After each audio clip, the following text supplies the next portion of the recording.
But it gets more probing yet. Verse 14. The Pharisees who loved money heard all this and were sneering at Jesus. He said to them, "You are the ones who justify yourselves in the eyes of others, but God knows your hearts. What people value highly is detestable in God's sight." Now, we looked at this theme briefly this morning. One of the sub-themes in Luke's gospel we saw is self-justification. Thus, in the parable of the Good Samaritan that we looked at this morning, the lawyer theologian with whom Jesus was conversing wanted to justify himself, so asked his next round of questions. And 2 chapters on from here, in chapter 18, we're told the parable of the Pharisee and the tax collector. And the Pharisee goes home justifying himself, but it's only the tax collector who cries to God, "Be merciful to me, a sinner," who actually goes home justified before God. In other words, divine justification, where God justifies us on the basis of what God has done in Christ Jesus to pay for our sin and reckon his righteousness to us, divine justification is set over against self-justification. And that, of course, is what's going on here. But look more closely. This self-justification is tied to money. Money becomes a way by which you keep score. Now, there are lots of ways of keeping score, of course. For some people, it's good looks. I don't have any problems in that regard myself. For some, it's how fit you are. Being a hunk becomes more important than anything else.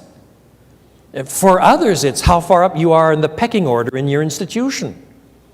Or for still others, it's what kind of personality you have and how much you're respected because of your bubbly, effervescent enthusiasm. But one of the means by which we keep score pretty commonly in the West is money. We're not so crass as to put it that way, but nevertheless, deep down. That's why, of course, people keep talking about the American dream.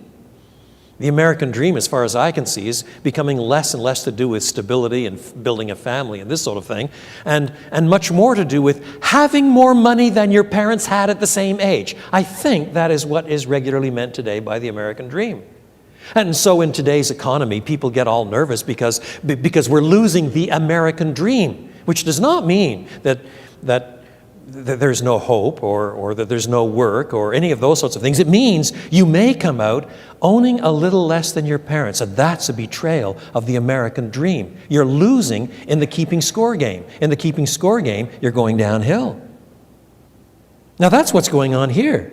It's exactly what's going on here. The Pharisees who loved money heard what Jesus had been saying about money and idolatry and things like that, the things that I've just mentioned in the preceding verses, and they were sneering at him.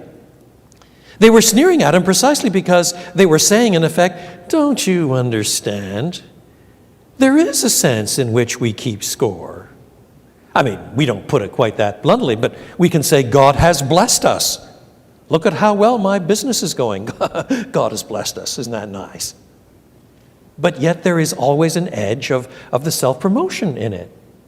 Now, let me hasten to add, this does not mean that there's no place for a godly Abraham who keeps adding to his sheep and cattle. And yet, once the sheep and the cattle become a way of keeping score, then there's something really hopeless about it. It is no longer God-centered at all. It is not even something that is received with gratitude, still less something offered up to God. It is a way of keeping score. That's idolatry. That's why Jesus says to them, "You are the ones who justify yourselves." That is, you justify yourselves in the eyes of others. You keep score. That's what you're doing when you're justifying yourself. And you justify yourselves by your income,